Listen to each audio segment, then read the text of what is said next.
Good afternoon, everybody, or good morning if you're in the United States. Thank you for joining us today for the webinar that Customer Focus and Constant Contact are bringing to you on starting an email marketing program and building your email list.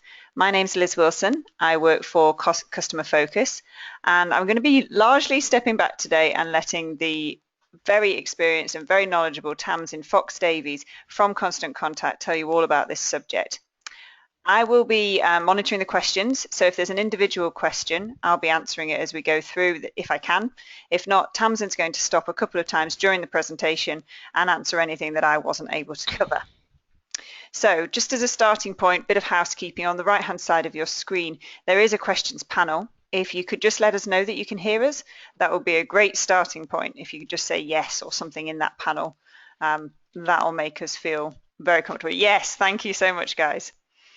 Okay, perfect. Okay, so without further ado, I'm going to hand over to, thanks guys. I'm going to hand over to Tamsin, who's going to take you through this amazing presentation. You're in for a treat. Over to you, Tamsin.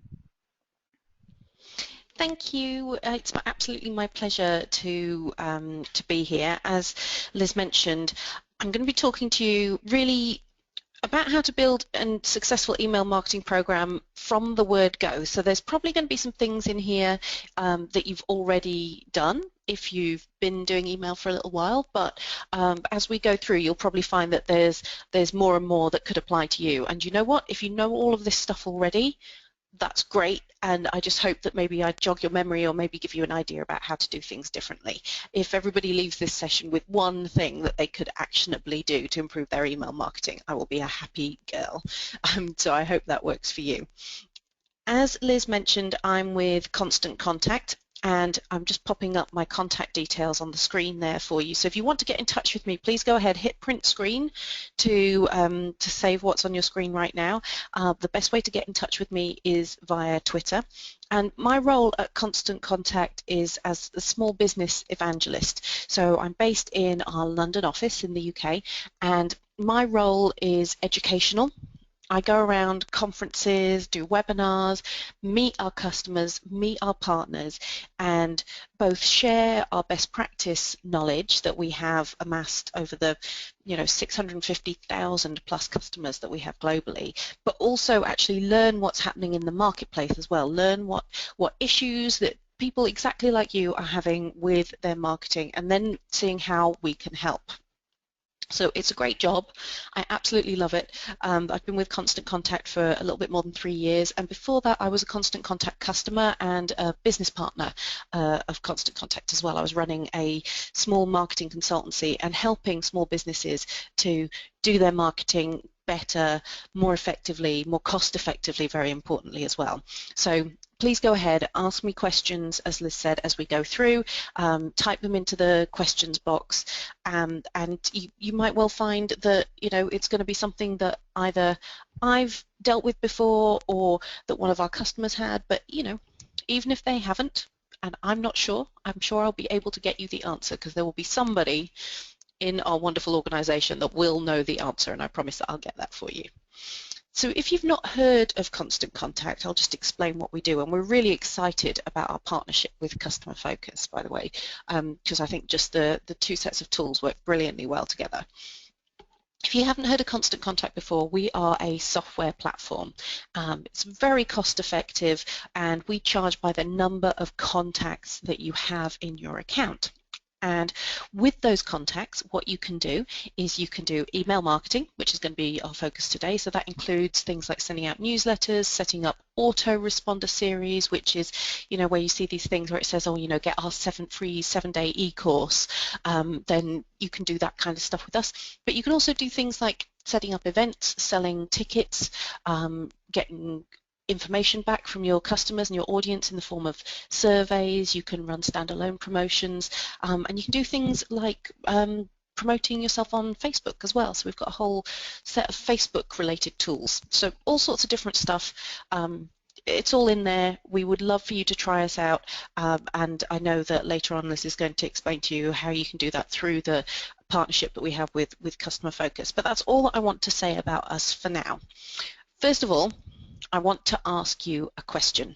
So I'd like you to have a little look at your control panel. you will see that there's a little yellow hand there. Don't hit that yellow hand button yet. I would like to ask you a question. So what I would like to know is today, already today in your business, have you been on one of these three channels, Facebook, LinkedIn, or Twitter for your business? Press the yellow hand button if you have. I would like to know what proportion of people have been using one of these three networks for their business today. So I can see there's hands going up. Let's just give that a couple of seconds. So who have we got? Okay, Alison, Brent, Christina, Dave, Debbie, Diane. Okay, a whole bunch of people, So let's see, hit that button if you haven't done it already, if you've used one of those three networks. So I'm just having quick eyeball on the list of people that we've got in there, and I would say probably about half of people. Liz, would you say that's about right? About half people have their hands up? Yeah, Yeah, I I think would so. guess. I'm doing a quick mental count in my head too, and it looks about half to me. Yeah, so I think about half, and that is perfectly normal. When I'm speaking at an event, I tend to, depending on the audience, I tend to find that it's somewhere between 40 and 60% of people will say, yes, I've used one of these three networks in my business today. I'm just going to bring your hands down there because I want to ask another question. Have you used one of these three networks for your business today? So that's Pinterest, Instagram, or YouTube for your business today. Not if you're using it in general or you signed up for an account once and then you never went back to it, but if you've actually used one of those three today, press the hands up button. I would like to get a sense of how many people have used one of those three networks today. So it's fewer hands. I'm thinking so far it's less than a quarter, maybe not even 10%. Okay. Yeah, I think it doesn't look like there's many more going up. So I would say that's less than 10% of people that are on this call have used one of those three networks today. We're not focusing on social media right now, but I would recommend that as you are in a very visual and product-based business, you actually should look particularly at Pinterest and Instagram for your own social channels. So just make a little note, check out Instagram for business. Check out Pinterest for business. You should definitely be looking at using one of those two networks. But okay, so I'm going to bring those hands down again. I have one more question to ask you right now. Who's used email in their business today? Have you today for your business checked your email? Have you sent anyone a message? Have you received an email message today that you've looked at? I would like to know. I can see a lot of hands going up right now. Okay, let's see. Oh. Okay, more hands going up, more hands going up. I am thinking we've got more than maybe about 80 to 90% of people are putting their hands up right now, and I am guessing that the people who haven't put their hands up, either they have had a lovely day or a lovely morning doing something else so far, or they're just the kinds of people that think that because I can't see them, they don't have to give me an answer. And that's okay too, because I can't see you, but I do know your name. Yes, I do. I'm talking to you, Ben. So think about that, right? We've got fewer than half of the people on this session right now have used Facebook, LinkedIn, or Twitter today. A very small proportion have used one of the other three networks, but almost everybody has already been at their email at some point today for their business. Almost everybody. And that is why email is still such a prevalent medium, even in these days of social media. And that is why you shouldn't be thinking about email marketing as something that you do instead of social media, or social media as something you do instead of email marketing. We always recommend that you use the two together, okay? So if you are doing any social media for your business, think about how that relates to your email marketing, how it can support it, and vice versa as well. Email is still something that is so strong in terms of driving sales, in terms of driving customer relationships and interaction. So you want to make sure that you're there, and this is what this session is designed to help you with. So in terms of the figures of people who use email, when asked, 91% of them said that they check their email daily. Now, this is important, not just because it means great. my customers are using email so I can get to them that way, but it's the fact that they're making those daily checks. So you can rely on a big proportion of those people actually seeing those messages when you want them to, within 24 hours of you sending them out. Very, very important. You don't get that with other channels like Facebook, like Twitter, because people might not even see them at all. Social media is like a flowing stream that you kind of dip your toe into, and if somebody sees your message, it's because they happen to be there at the right point in time whilst your message is going past them, you know. But with email, people tend to start at the top and work their way down, and they will review every single message. As long as it's not been automatically filtered out, they will review every single message that comes in, even if they don't read the whole thing. So this is a bonus point in your favor as you want to do email marketing for your business. So when I get asked about, okay, why should I be doing email? I say there's three main reasons: time, money, and the impact that it has. Let's look at time first of all. Let's say that you've got 100 people that you want to target as your customers. So these might be people that are already your customers, and maybe some people that you've spoken to, you've met them, but they've not become your customers yet. Well, if you spent 20 minutes on each one of those people, sending them a personal email update, and I'm being generous here by reducing the time down to 20 minutes, because there's plenty of emails that I've spent writing that have taken me a whole lot longer than 20 minutes, especially if they're a customer. If you did that, if you wanted to email them, let's say once a week, just to, or even not even once a week, let's say once a month, and you wanted to keep up to date with them, that would take around 33 hours if you spent 20 minutes on them each. Now that's almost a whole week, or maybe, you know, half a week. If you're running your own business and you're working very hard at it, you know, I know most of us small business owners, and I still think about myself as a small business owner, work a whole lot more than the average 37 hours a week. But that is almost the whole of a normal working week, okay? You can't afford to spend that amount of time just sending how are you doing, let me tell you what we're up to kind of messages. If, however, you spent some time on an email newsletter instead, you use a system like ours, you put it together, you spend 2 hours, 2 whole hours, and you can get it done so much quicker than that, making sure that it's right. You can get that one message out to those 100 people, and you're still going to have that same impact as if you've written them a personal email. You're still going to have that same impact because they are going to see your name in their inbox. They're going to read what you have to say, as long as you've made the right choices in terms of what you're saying and you've made it feel like it's personal to them. And they're going to build a relationship with you based on that, because you're in their mind, right? They're already interested in what you have to say, and so they're going to pay attention to it. So that's the first reason, time. Second reason I told you about is money. So email has the highest rate of return of any online marketing medium. Any online marketing medium. I'm talking pay-per-click, I'm talking social, I'm talking, you know, banner ads, everything. In the UK, it's £38 for every £1 spent. And for those of you in the US, the most recent figures that I saw were actually $40 for every $1 spent. So it's even higher in the US.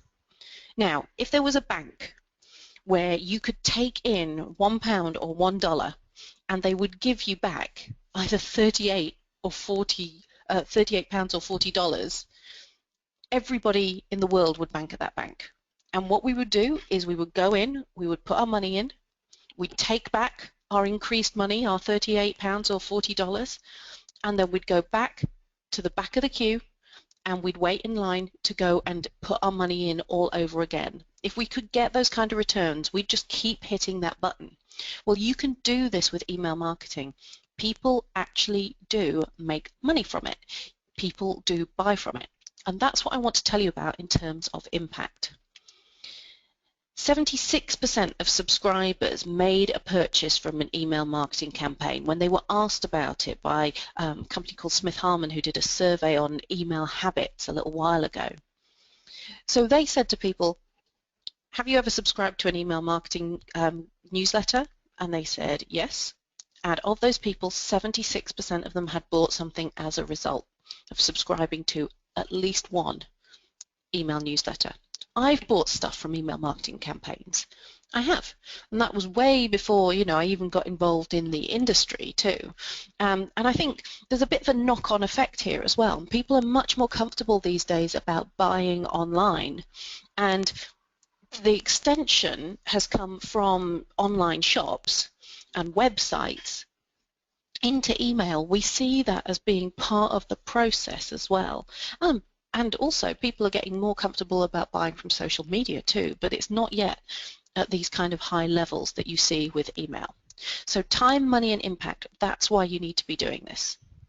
But there's a specific way that I want you to approach it. And we call this the magic of the opt-in.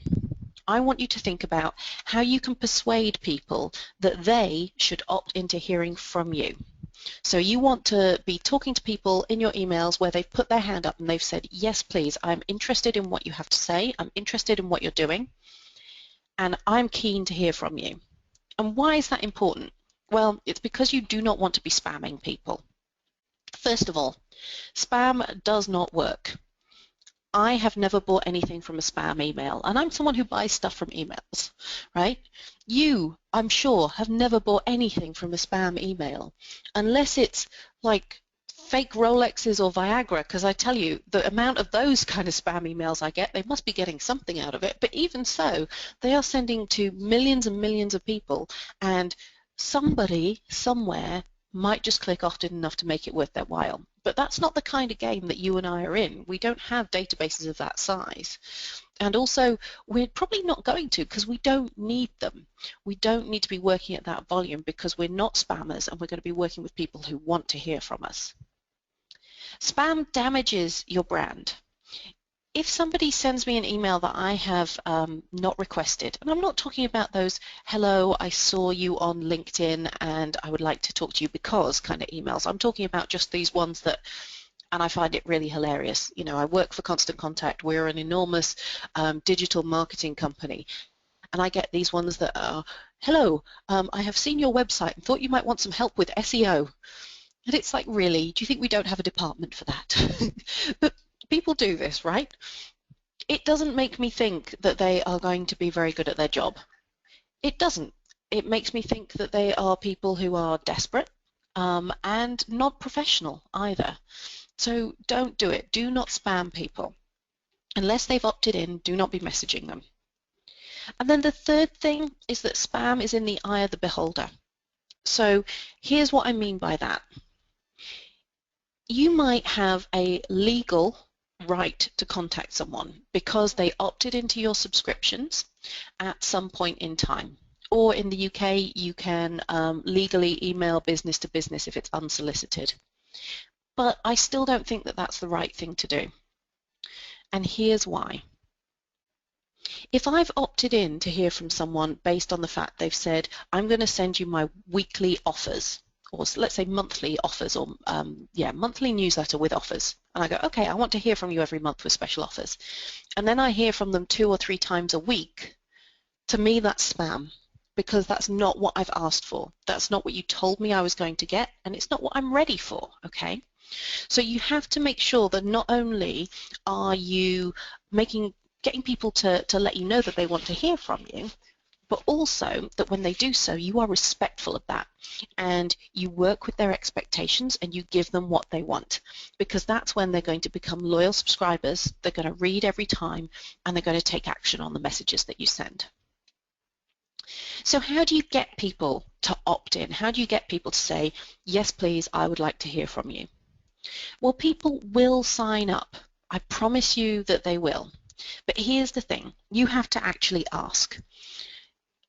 People might be very keen on what you do, very keen on what you have to offer, but they're busy. They're running around all over the place. And if you're not quite right for them right at this moment, they're not necessarily going to think, do you know what, I'm going to sign up for their newsletter, and then in 6 months' time, I'll have an email from them that's going to remind me that I really need something then, and then I'm going to buy from them. You actually have to make the ask. But if you do so, people will actually respond. So there was a study done a while ago, and it found that approximately 59% of people, I think it was 59%, it was around 60% anyway, but 59% of people would hand over their email address if they were asked to do so by an assistant in a local shop. So what that means is that if you were running a shop and you had 10 people come into your shop every day, and it's a slow day when it's 10 people, right? If you had 10 people come in, you could get at least 6 of them to join your mailing list if you just asked them. Well, this is great. This is absolutely brilliant. If you could grow your mailing list by 6 people a day, every single day, you would be onto a good thing. And that's just the power of asking. They did nothing different but actually asked. So you can do that too, whether it's online or offline, you can make the ask. And I'm going to be sharing with you a few ways that you can build your list later on. They will do so if they can see why. So it's one thing to walk up to someone and say, hey, do you want to be on my mailing list? To which most people will probably go, no, or ask you why. If you tell them in the first place why, they're much more keen to answer. So if you say, would you like to join my mailing list? What we do is we send out monthly special offers and tips.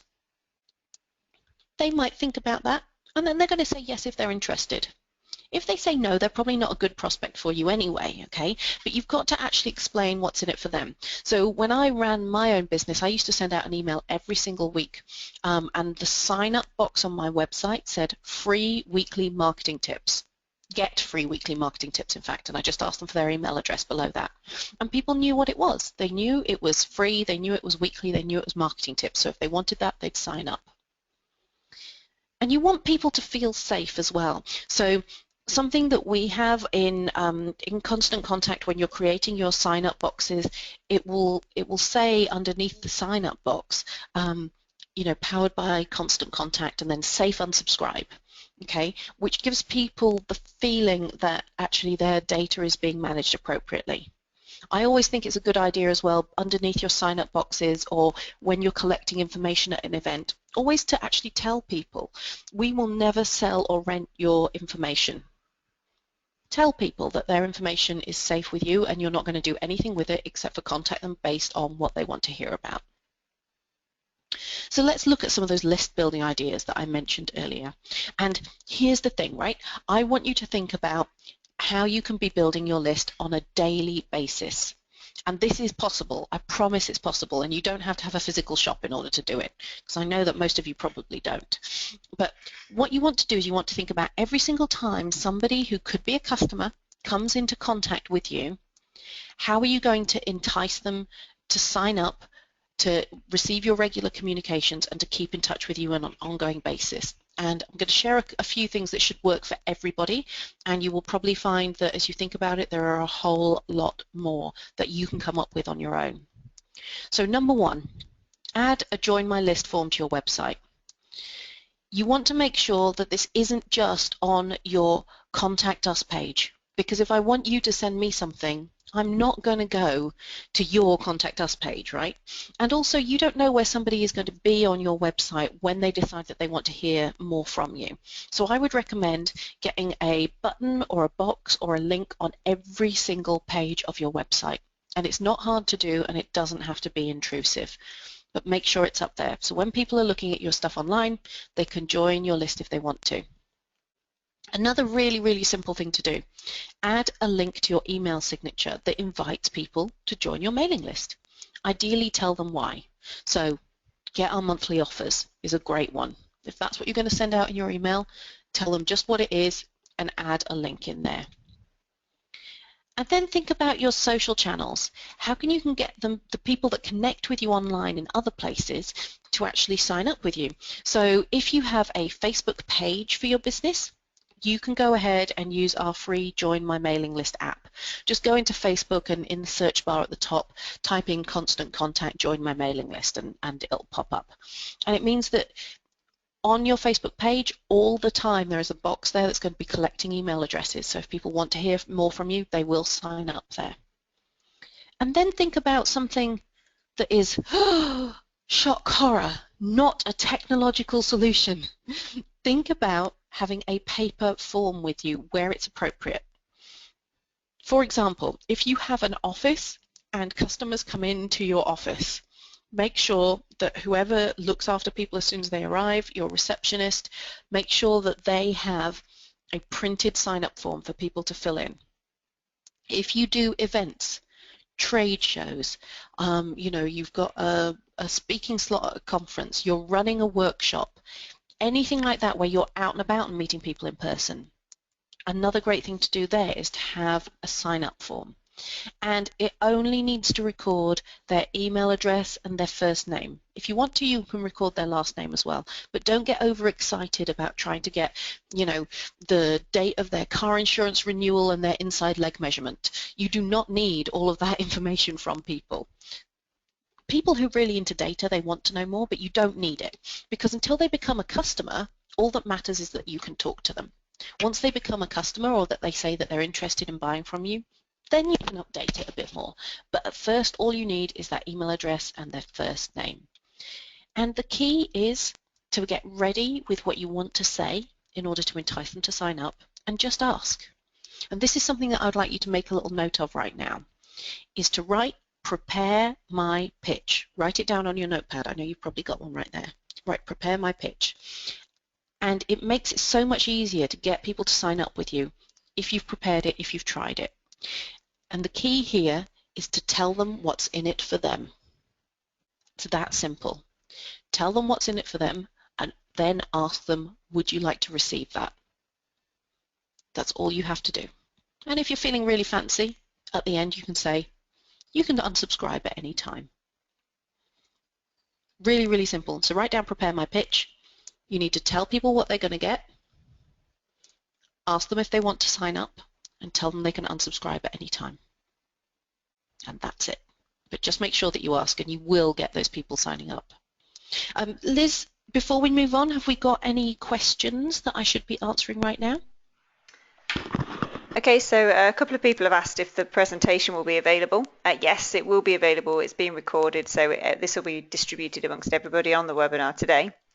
And we have a question about, so we've got a question which is kind of what to send to customers. Now this could be a topic in its own right. So I can appreciate you probably don't have the time to go into massive detail about this, but what would be the first email you sent to somebody if once you got their sign up? Yeah, I have got some information coming up shortly about some different ideas for what to send. But the very first one, say thank you. Always a good idea, especially if you've been collecting mailing information, if you've been collecting email addresses for a while and you've not contacted them in a good while. Say thank you and let them know what they're going to expect. So what I used to do was when people signed up with me, I had a message that went out automatically that said, thank you for signing up, and I had a different one for customers that said, thank you for being my customer. And it said to them, we will be, what did I say? I said, it was something along the lines of, you'll be hearing from me once a week, and I will send you free weekly free marketing tips. I'll just send one at a time, and it's going to be something actionable that you can do each week. And then I had a link to some of the favorites. So that was the ones where I'd gotten the most feedback, so that some people could get in there right now. But what you might also want to do is if you're collecting email addresses at a trade show, at a conference, something like that, then you can send information that is specifically relevant to that conference. Thanks for stopping by our stand. While you were there, you entered our competition and gave us permission to email you. Thanks for that. We're going to keep in touch with blah, blah, blah, blah, blah. And here's 3 top facts that we thought you might want to know about our business and working with us. So there's all sorts of things that are just kind of like icebreakers, but that give people something useful just to get started with talking to you. So yeah, I think that's quite a good one. Anything else before I move on? Yeah, Priscilla's asking, what do we do if our emails go directly into spam? Is there a way to prevent that? Yes, there is. And hi, Priscilla. I've always thought that was a beautiful name, by the way. Yes, there is a way to prevent that, and it helps if I can explain it to you as well, if I can talk straight. So what you want to do first of all is use a good ESP, that is email service provider. So Constant Contact is a reputable email service provider. There are other services out there, but we have one of the highest deliverability rates in the industry. So we make sure that more of our customers' emails get through to the inbox than a lot of the other services that are out there, and that varies. It hangs around kind of 98%, but it sort of varies up and down in between that. So number one, use a good service. Number two, make sure that you're not spamming, so you're only using opted-in details, because what happens is when people get an email, if they don't want it, they think this is spam, they will hit, there's a spam button or a junk button, and that actually gets reported back to the people that have sent that email through. So not the original writer of the email, but the email service provider that they're using, or the ISP, the internet service provider that that person has sent from. So it's all about best practices. The other thing that you want to do as well is make sure that your email doesn't seem to be spammy. So if your subject line is written all in capital letters, if it says earn dollar, dollar, dollar, or pound, pound, pound, that kind of stuff looks like spam. It's the kind of language that spammers use, and email filters pick that stuff up. So don't do that.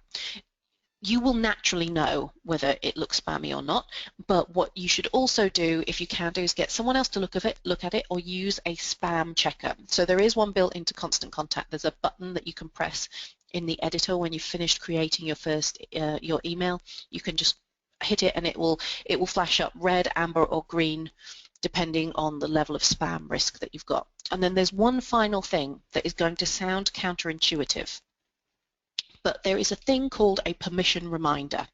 And in Constant Contact, there's one at the bottom of there's an unsubscribe link at the bottom of the email that has to stay there. I mean, that's a legal and best practice requirement. But there's one at the top as well that you can switch on and off. And the permission reminder, you can edit the text, but it says something like,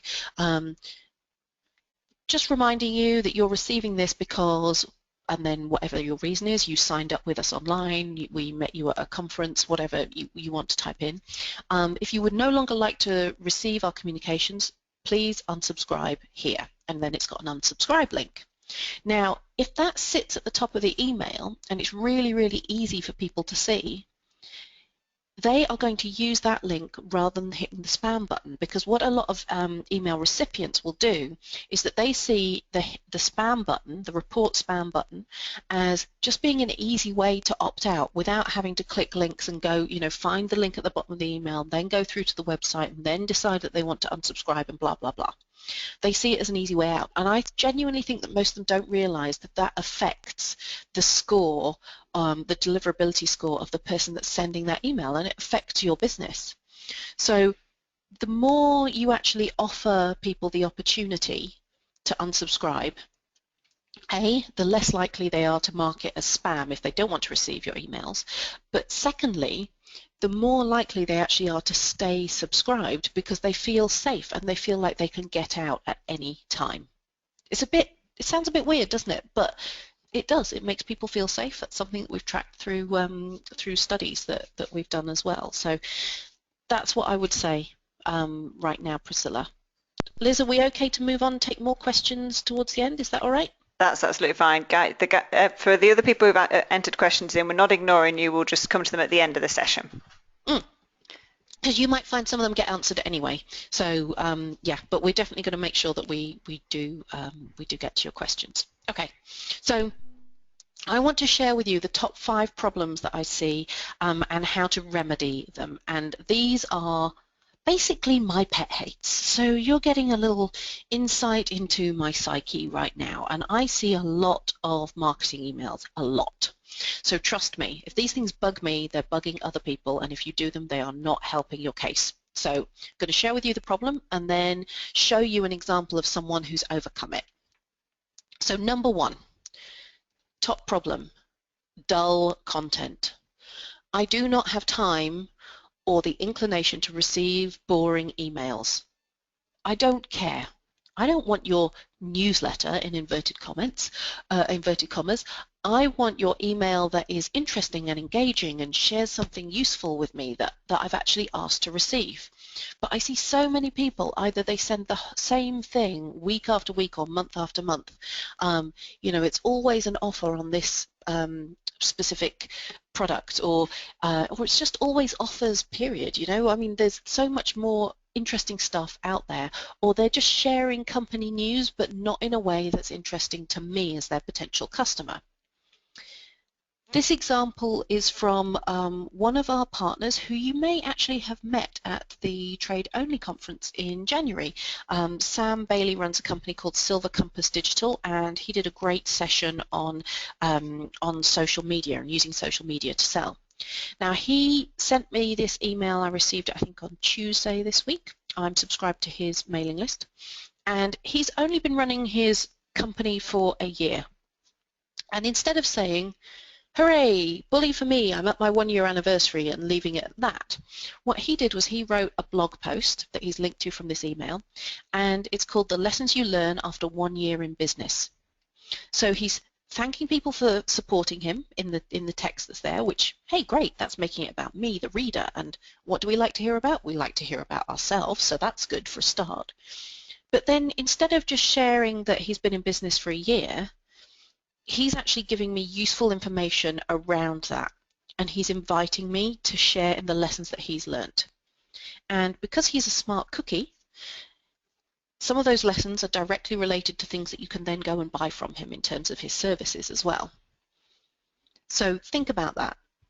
It doesn't just have to be boring news. Look at how you can make that interesting and relevant to your customer. So if you have a new salesperson, you don't just say, "Hey, let's welcome Steve." What you want to do is you want to explain a little bit about Steve, make him human as well. Give them a little bit of information about, share not just a boring head and shoulders shot. Share a picture of him with his, his kids and his dog or something. Talk a little bit about who he is as a person, and explain how he's going to be able to help your readers. Because then what happens is when Steve picks up the phone to your customers, they feel like they already know him. They've already got a sense of who he is, and his phone calls are going to be a whole lot easier and more effective as well. So that's number one, dull content. Make it interesting. Number two is low frequency. I often meet people and I say, "Do you do email marketing?" And they say yes. And I say, "How often do you send?" And they say, "Well, once every few months." And inwardly I sigh and I die just a little. Because I know they're missing out, right? I know they're missing out on a great opportunity. If you don't email people often enough, and we say email monthly as a minimum, because otherwise people just forget who you are. If you don't email people often enough, when they need someone who does what you do, if they need someone that provides the products and services that you can offer them, they might not remember you. They might not be able to find your contact details easily. You might not be top of their mind because somebody else might, they might have seen an advert for someone else in the meantime. So what you want to do is make sure that you've got a really good, solid frequency of keeping in touch with people. And I like to use this great example from one of our customers. Her name's Jo James. Her company is Amber Life, and she's a friend of mine. Now, she's a business coach, so it's a different industry. But I really like her example. She has made a point of the fact that she sends out her email weekly, because she calls it Make Your Mondays Matter. And she sends it every single Monday morning, and it's one tip about improving your business. So that's what her people sign up for. Her people want to improve their business. Her customers are people that want to improve their business. And she has wrapped that up into a way that means that they invite her into their inbox on a weekly basis. And that's a lot. Emailing once a week as a recipient, that's quite a lot. It's pretty easy to do, but it's quite a lot to receive. So it has to be really, really valuable. Now, you can do that too. You might have a product of the week feature. You might have a tip of the week. You might have a industry news, and that shouldn't be your industry, by the way. That should be the industry of the customers that you serve. But you can make it frequent. Just keep it nice and short and snappy, and then it's not going to overwhelm people. So low frequency is my second pet hate and how to improve on that is to email more frequently. None of this is hard, is it? You can totally do it. You can totally do it.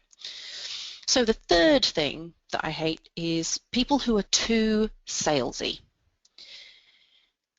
What I mean by that is you only send me offers. You only send me promotions. The only time that I hear from you is when you've got stock that you need to shift. There's a few things that aren't nice about that. Number one, it makes you sound desperate, a little bit like those people that spam, and nobody wants to work with someone that's desperate. The other thing is as well is it makes me feel like you don't really care about my needs and my requirements. So you're not there to help me, you're just there to shift your stuff. Well, here's the thing, and you'll notice that this is another example from Joe. You can do it, you can be salesy, but you can do it in the right way. Now, Joe gets away with every once in a while, every few months, because of the frequency that she offers her workshops on, every few months she will, sort of 2 or 3 months, she will send a standalone email about one of her workshops or one of her classes that she's doing. Now, because in between time, everybody gets great, useful information from her, they're like, oh, she's just mentioning about one of her workshops. That's fine, because I receive such great information from her the rest of the time. And also, it's queued up her readers to be interested in what she has to say in terms of her workshop. And with this email as well, what she's done is, although it's a promotional email, the language is such that she's being helpful. Is your sales pipeline looking healthy, or are you in need of a dramatic boost? What does your diary look like for the next couple of months? I can help you discover the vital skills that will transform your business fast, blah, blah, blah, blah, blah, right? So here's what's happening there. She's talking to the needs of her customer. And she's sending out this email, but she's not going to hound them. They're not going to hear from her in the next 2 days and 2 days after that and 2 days after that again with the same message. She's going to go back to that useful information, but woven into that useful information is going to be the message that if they want more help with that thing, then they can come and get on her program. So think about that. The frequency and the salesiness go hand in hand. There is a rule of thumb that you should be sharing 5 interesting or useful pieces of content for every 1 promotional item. So if that means that you have a newsletter that's got 5 items in there, and those 5 items need to be, you know, customer stories, things that you found out in the industry, like tips and techniques that people can be using, all of that stuff, maybe something that's just there for humor's sake as well. People love to receive business emails or emails from businesses that actually have a sense of humor. It makes you seem more human, and they're more likely to think of you as a positive person to work with.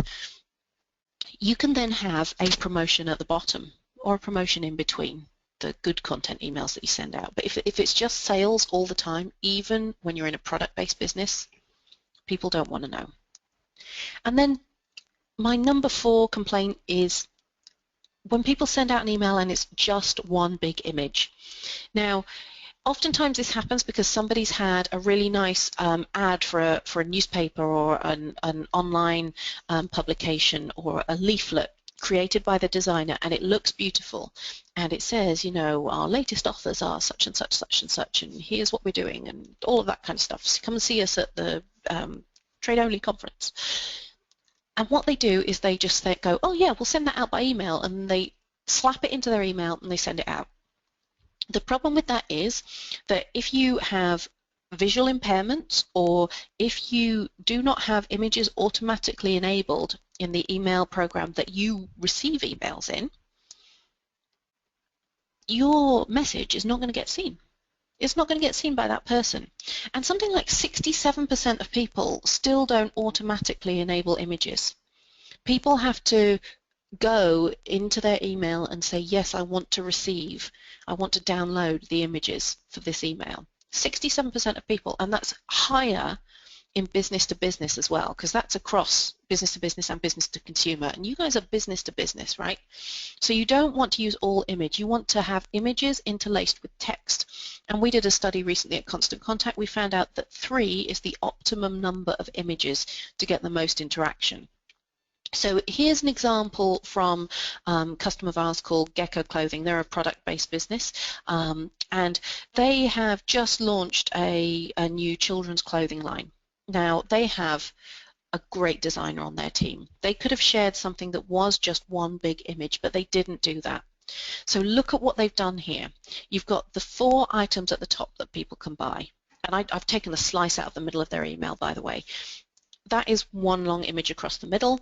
And then the second bit down where they've got the diagram with the arrows, that's another image. But in between they've got text. And the text explains what's going on in the image, tells people why they're showing it, and that means that if I'm not looking at those images already, I can scan the text, it still looks like something that might be interesting to me, and then I'm more likely to enable those images. So here's the final one, and this relates to these images as well. Missing links.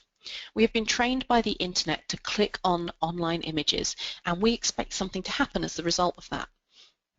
So for example here, looking at this one from Gecko Clothing, look at those 4 items along the top, and it doesn't matter that those are clothing items. It could be, you know, promotional key rings, it could be baseball caps, it could be absolutely anything, right? If I think, oh, I like the look of the one on the left, I want to see about buying some of those. What am I going to do? I'm not going to scroll right the way to the bottom of the email to see how I order. I'm just going to go and click on that image, and I expect something to happen. I expect it to go to the page on their website where I can buy that thing. So you want to make sure that for every image you do use, there is a direct link in there that goes to the place that makes most sense. What most people will do, even if they remember to put a link in behind each image, and a lot of people forget about that, what most people will do is they'll just send people to the home page. I don't want that to happen. In fact, I got really annoyed with that today. I received an email from BA, British Airways, and my brother lives in Barcelona. He's just had a baby. I want to go and visit. And I got this email through, and it had a list of different offers they had on city breaks. And I was like, oh, okay. One of them was for Barcelona. Brilliant, I thought.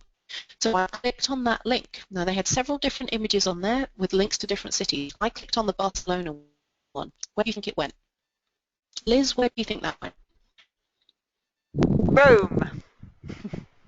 It didn't go to Rome. It didn't go to bloody Barcelona either, I can tell you.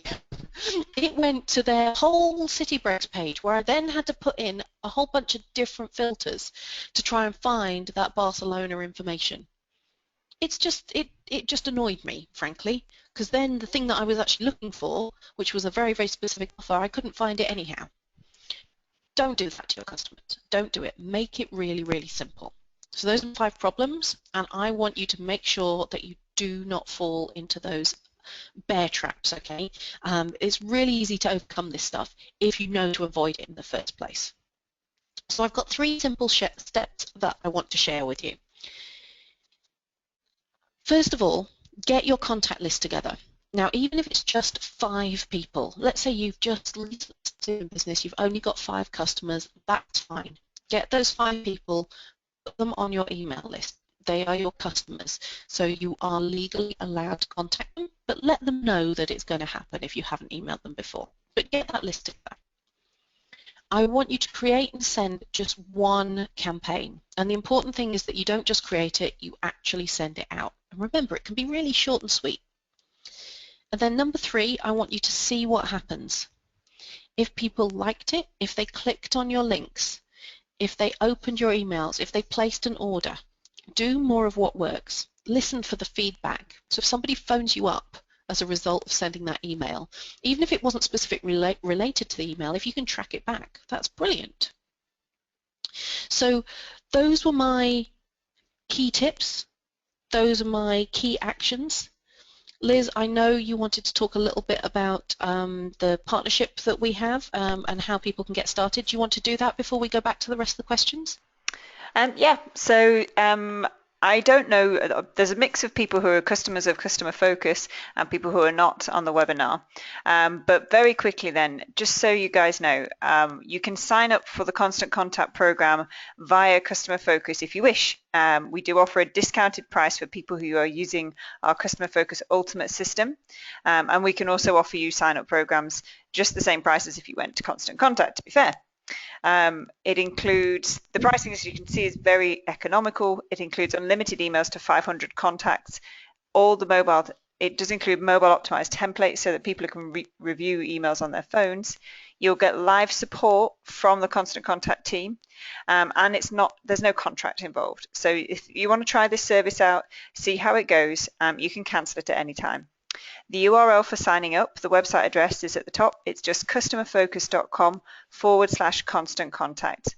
So again, I'm not going to dwell on this, but if you want to have a look at that and see how we can help out, visit the URL and we can get started from there. So I'm going to go back to the questions now. And if you do have any questions at this point, please write them out. And here we go. We do have some. Great.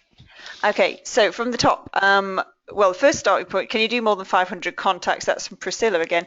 Yes, absolutely, yes. Priscilla. There are different packages. This is just the entry level one.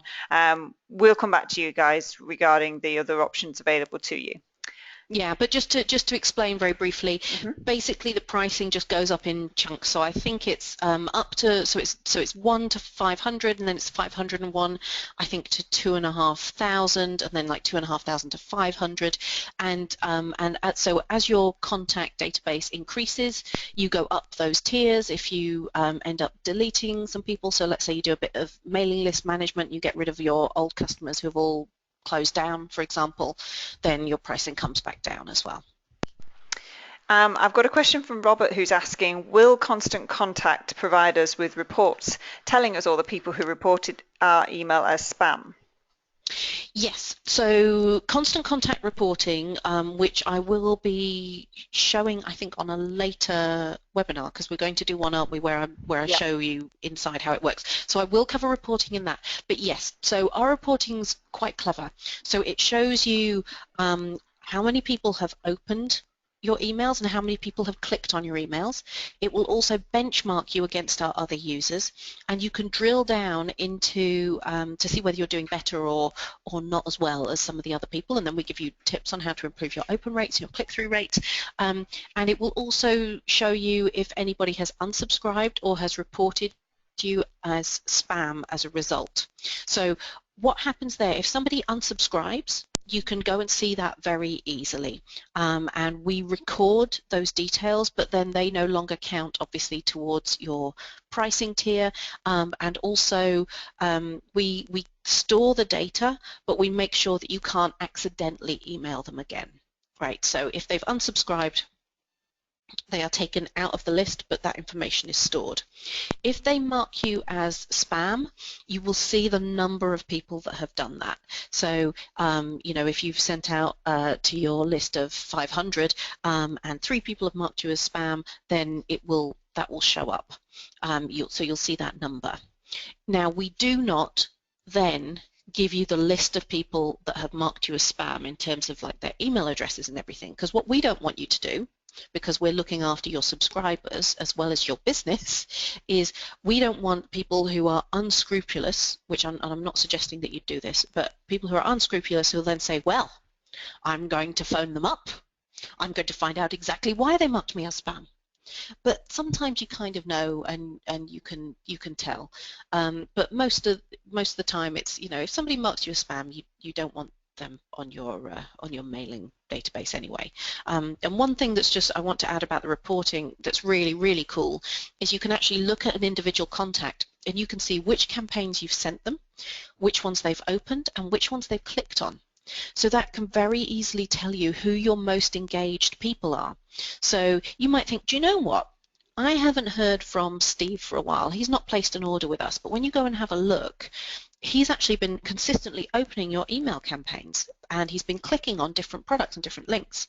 So you know that actually there's a good chance that he's still interested in what you do, and that can be, you know, a good reason to know that you should give him a call and just have a bit of a chat and see if there's any way you can help him find out what's going on with his business.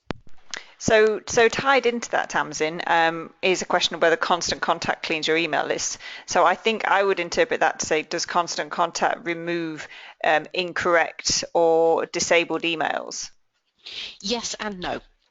So we have what we call our bounce category, and that's separated. So these are people where you've tried to email them and it doesn't go through, and we separate those out into hard bounces and soft bounces. And what we do is we recommend that every now and then you go and have a look at your bounce report and you look through particularly the ones that we have flagged as recommended for removal, and you delete them from your contact database. So those are often ones where, yeah, the email address is wrong or somebody's left the company and so that mailbox has been shut down. And as much as we can, we tell you exactly what the bounce reason is. So sometimes it's like mailbox is full. Well, often that means that somebody's moved on to a new email address, maybe they've moved jobs, that email box is just dormant, and you might well want to remove them. But we don't do it automatically in that case, because it might actually be that you know the person and if they're a good customer of yours, they might just be having trouble with their email right now, and we've all experienced that. So we don't want to delete that person without you having had the chance to have a look and just make sure that you want that to happen. Soft bounces are things where people are going to tend to want to come back, and or rather the system will want to come back. So, something like I'm trying to think, like an out of office reply. So when people go on holiday and they set their vacation reply, that will come up as a soft bounce, for example, and they're going to come back from holiday, so you wouldn't want those people to be removed, but we want to tell you that this didn't get through, it's actually bounced. So lots more questions coming in, Tamsin.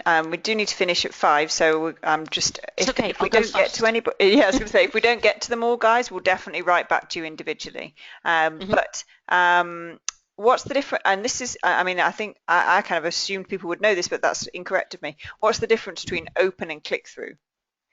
Yes.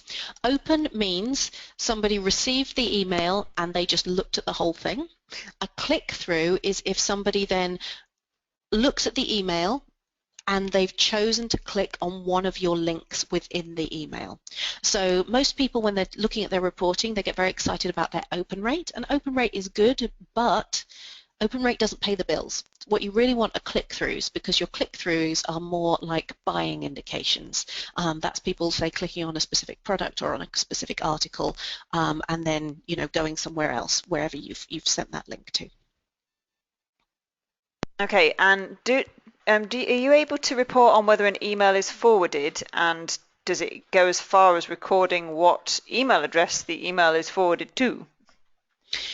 Yes, you can report. We do have reporting on if it's been forwarded, but we can only tell if it's definitely been forwarded if somebody uses the forward to a friend link.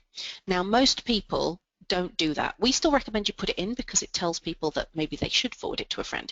But most people don't do that. They'll just forward it within their Outlook or their Gmail or whatever. And we can't necessarily tell that that's happened. However, if when you're looking at your email reports, you see that the same person has opened the same email 13 times, this is something actually that happened to me, what that often means is that they forwarded it on within their own email program, within their Gmail, and that the people that they sent it to have then opened it, because we track opens through an individual tracking pixel. That's the kind of the industry standard way to do it, and so that tracking pixel has been activated again by other people, but it's the same tracking pixel. We cannot tell who it's been sent to. Well, our system knows if they've used the forward to a friend button, but we can't give that information to you because that would be a breach of their personal data. But we can tell if they've used the button. Okay, and somebody's asked how you compare to a competitor, Hmm. MailChimp, in this particular scenario. Yeah. So, in terms of forwards or just generally? I think just As, generally that they're your current okay. user of MailChimp, and they're just curious to see how a brief overview of how you would how Constant Contact compares. Okay, so MailChimp have a good service. You know, they have a lot of people that are very happy with them. How we differ is a number of key things. So number one, they only do email. So remember, as I said at the beginning, with us, you can also run surveys. If you want to host events, you can do that with us. You can host special offers, standalone trackable coupons. You can do polls. You can run Facebook promotions and competitions, all of that kind of stuff. So we do a lot more than they offer. The other thing is our support. So with MailChimp, they have online support, and you have to email them or you know, go onto their Twitter channels or whatever, and you have to contact them that way. With us, there are phone numbers that you can call. Those phone numbers are free, so they're toll free. They're free phone numbers, and that's whether you're in the UK or you're in the US. And our team, our support team, are amazing. They will sit with you. They will go into your account whilst you're there, whilst you're on the phone with them, and they will have a look at what you're trying to do, and they will help you to fix that problem then and there. If they can't fix it then and there, then they'll pass it up the chain and try and make sure that it gets resolved for you. And they'll also recommend other things that you might want to do, because they're in your account. They're looking at what you're up to anyway, and they might be able to help make it better. So yeah, so I'd say those are probably the key differences with us. Okay, awesome. Thank you so much, Tamsin. There are a few more questions, but I'm going to take those offline and answer those individually. They're kind of specific things as well, to which I wouldn't necessarily be a benefit to the whole group. So thank you, guys. Thank you so much for everybody for attending. Thank you, Tamsin. That was amazing. I do email marketing every single day, and I learned something from that. So I really hope that everybody on the presentation got something useful out of this. So thank you again. Really appreciate it. We are following this up with two more Tamsin hosted webinars, so look out for the invitations to those. And if anybody wants to reach out to Tamsin or myself, more than happy to take on the questions. And thank you for saying thank you. That's really sweet, guys. That's really Oh, nice. bless. It's my pleasure. All right, Tamsin, and I will call it tonight. And thank you everybody for listening.